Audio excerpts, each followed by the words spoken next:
Assalamualaikum warahmatullahi wabarakatuh.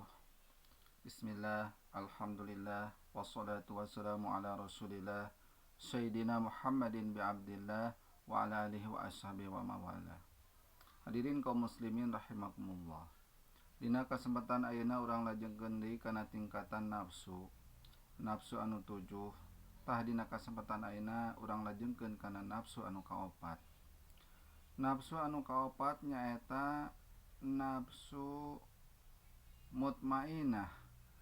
Nafsu mutmainah nyaeta terhimpun tina nafsu radiyah jeung maradiyah anu ngajadikeun nafsu mutmainah. Nafsu mutmainah ieu nafsu anu nurut dawuhan Allah Ta'ala, ya ayuhan nafsul mutmainah irja'i ila rabbiki radiyatan mardiyah fadkhuli fi ibadi wadkhuli jannati. Anu khartosna, hei jiwa-jiwa anu tenang, gerak balik anjeun kana ridho jeung karidoan Allah, jeung gerak asup kana hamba-hamba Allah, jeung gerak asup kana sorgana Allah.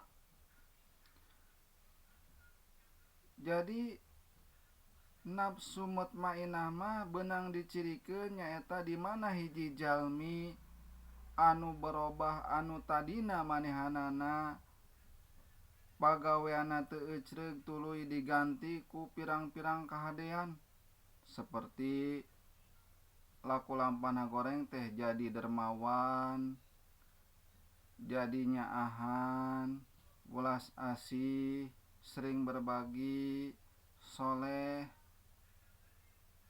Tah ieu anu ngajadikeun kabukana panto-panto makrifat ka Allah. Tetapi ieu can sepi tina anu samar, nyaeta tina syirik khafi atawa tina resep kaduniaan jeung resep kapangkatan, kecuali ka jalma anu dipaparinan cahaya hidayah ka hatena. Tah pikeun jalma anu dipaparinan cahaya ka hidayah kana hatena mah manehna bisa ngaleungitkeun tina cinta kaduniaan, boh tina kapangkatan, bahkan tina syirik anu khafi.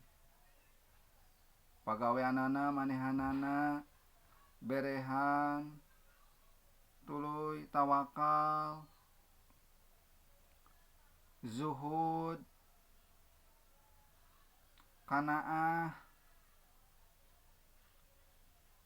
jeung manehanana ngajauhan kana sagala rupa anu diharamkeun, bahkan anu disubhatkeun, selalu mensyukuri nikmat anu tumiba kana dirina, jeung ridho kana sagala rupa takdir ti Allah Subhanahu wa Ta'ala. Tah ieu jalan menuju kana ma'rifatullah, menuju jalan sampai bisa mencapai kana tingkat anu luhur, tingkat kawalian, tingkat kamakrifatan. Terus anu salajengna nyaeta nafsu radiyah. Nafsu radiyah ieu nyaeta anu kahimpun tina mutmainah jeung mardiyah. Sifat ieu nafsu ieu nyaeta nafsu anu hade, ridho kana sagala rupa ti Allah. Allah mikaridho ka anjeunna, anjeunna mikaridho kana sagala rupa ketentuan Allah. Contona seperti hiji jalma dipuji atawa sabalikna dihina, tah pikeun eta jalma sami kadudukanana, dipuji henteu bungah, dihina henteu amek, sabab sagala rupa anu tunibakana dirina eta kersaning Allah jeung bakal leungit sendirina. Jadi nafsu radiyah mah eta narima kana sagala sesuatu ketentuan Allah. Jeung urang lajengkeun ayeuna anu ka genep. Nafsu anu ka genep teh nyaeta nafsu mardiyah. Nafsu mardiyah nyaeta parantos ikhlas sagala rupa anu katarima anu dugi kana dirina ti Allah, narima kana sagala rupa anu dugi kana dirina, tah ieu ngajadikeun jalana wusul makrifat ka Allah jeung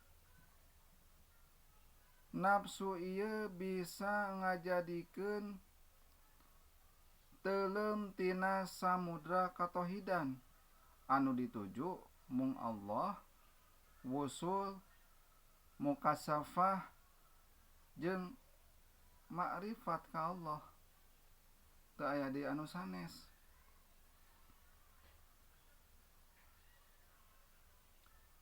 Jadi ikhlas ridho kana sagala rupa ketentuan Allah.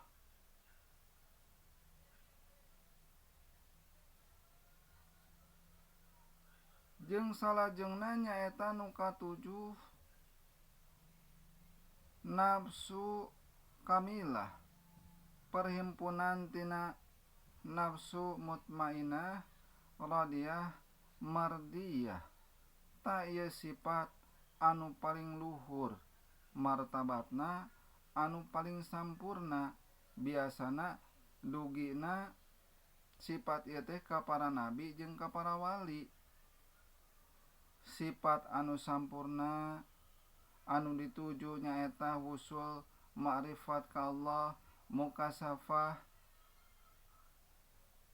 menuju ka Allah, bahkan ningali Allah kalawan ilmu yakin.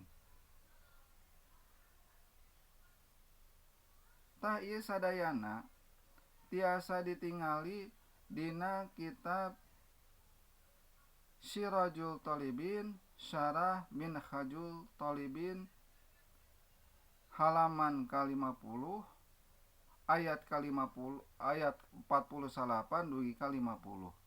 Muga aya manfaatna. Billahi taufiq wal hidayah. Wassalamualaikum warahmatullahi wabarakatuh.